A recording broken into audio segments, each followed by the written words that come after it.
This woman is not a Muslim. She is Elizabeth Bird, a devoted Christian scholar who has spent years studying ancient scriptures and religious history. With a deep passion for knowledge and truth, she immersed herself in early biblical manuscripts that most people today have never even heard of. As she examined these ancient texts, she began to uncover something truly unexpected. What she found was that the teachings of Jesus in these early writings were profoundly different from what is taught in most modern churches. According to her research, the Jesus of ancient scriptures was a humble messenger of peace, preaching love, compassion, and goodness among people. But never once did he claim to be God. The reason that Christianity doesn't actually make sense is because it's not a religion that's created around the teachings of Jesus.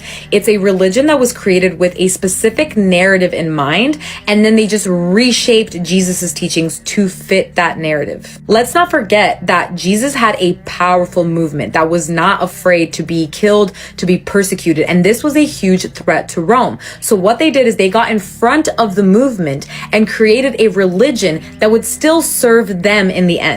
How they did that is by deifying Jesus and making him seem like he's equal to God. And yet over and over, Jesus clearly distinguished himself from God, saying, "The Father is greater than I, serve only the Father, worship only the Father has sent me." He makes it very clear that he is not God. He says, "I and the Father are one," but that is not the same as being equal to God. And yet 300 years later, Rome and a bunch of early church fathers create a creed and put Jesus up in the Holy Trinity, which separated us from him, because now we can never be like him, which is what they want. Because if they had millions of Christed people walking around having the same effect that Jesus did, then their entire system would collapse. And so what they did was they created this separation, and again, not based on Jesus' teachings. They then reshaped it and gave you other interpretations of those teachings to just help you have some peace of mind. But if you read just Jesus directly, it is very clear that he never said that he was God. For Elizabeth, this realization was not only startling, it was deeply troubling. How could the core message of love and humility be replaced by doctrines that revolve around divine blood, sacrificial death, and redemption through suffering? Driven by a need for answers, she began to ask the difficult question, where did all these drastic changes come from? As she continued her study, she became more and more convinced that the transformation of Jesus' message did not happen by accident. It was introduced deliberately. And at the heart of this transformation, she found one controversial figure, Paul. In her view, Paul was the one who altered the original path. He introduced new ideas and reframed the image of Jesus in a way that aligned more with Greco-Roman theological concepts than with the authentic spiritual message of early Christianity. She even referred to Paul as a false prophet, a phrase she believes was hinted at in several early writings. For her, Paul's influence became the turning point, the source of a theological shift that would shape Christianity for centuries. Elizabeth's findings have sparked both controversy and curiosity.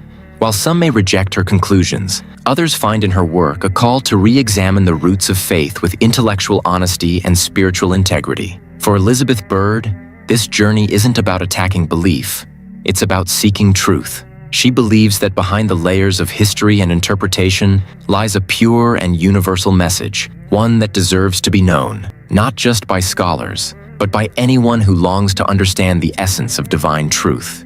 Sometimes I wonder, where did Christianity go so wrong? Because truly, Jesus's teachings were so beautiful. Loving your neighbor, compassion, forgiveness, good works, the kingdom being within you, God being this loving father, all of this beauty. And yet the version we have today is fixated on blood and sacrifice and atonement and sin. And honestly, all this pagan ritual sounding bullshit that I don't get it. I don't get where it went wrong. And then I remember, oh yeah, Paul is where it went wrong. You have no idea how many Christians I have heard say, well, you can't have Jesus without Paul. And you guys are absolutely insane. This is probably the false prophet that he warned about that would come in his name and distort the teachings. You guys think it's, coming now. It's no, he was speaking to his disciples in that time period. Paul started teaching his gospel, which was what he called it, his gospel, 20 or more years after Jesus died, right? So the movement was alive and well for 20 plus years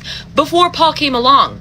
And I'm like 24, so that's a long time. That's like my entire life for me to know one version of Christianity before some guy comes along, had some hallucinations, claims that he has the true message of Jesus more than his own brother James, more than the disciples who knew him in real life. It's honestly crazy. I've been reading this book called Paul and Jesus by James Tabor, who has been studying this topic for like 40 something years, probably even more now.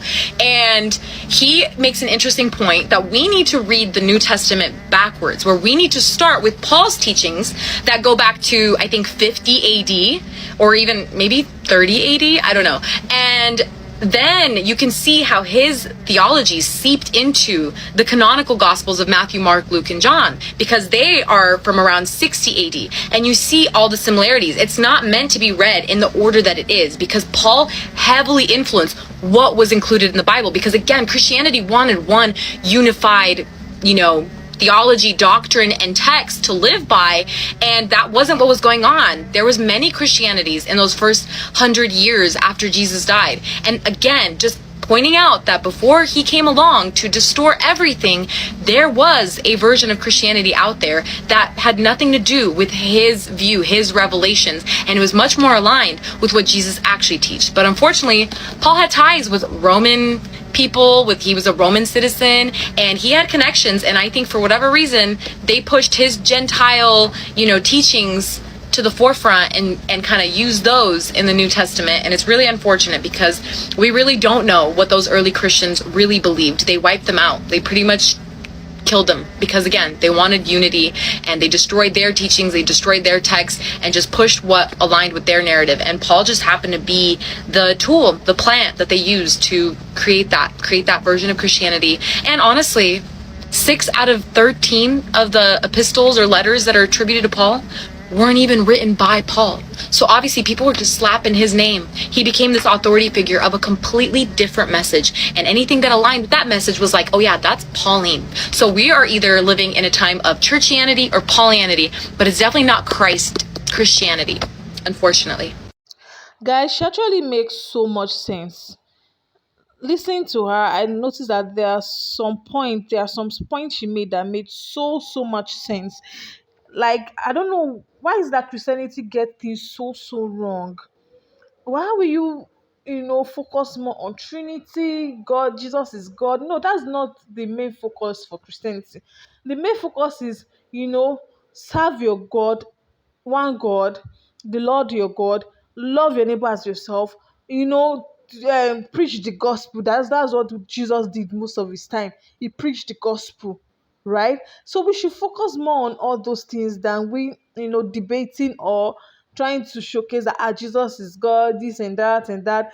And how can some Christians say without Paul you can't accept Jesus, or there's no Jesus without Paul? That's absolutely wrong. What's going on with Christianity these days? I don't get it. The way people misinterpret the religion or talk about the religion, or the Christians themselves talk about the religion or practice the religion, is it's really God, it's very painful. It's so painful because we see this, well, like what she said really makes so much sense. And I won't deny the fact that most of the things she did research on are absolute truth, is absolutely true. I just hope Christians can open their eyes to see beyond the Trinity, see beyond Jesus is God, and just focus more on God, focus more on Jesus teaching, salvation. That's what matters. Well, thank you so much for watching. Let me know your points. I'll see you guys next one. Stay blessed. Bye.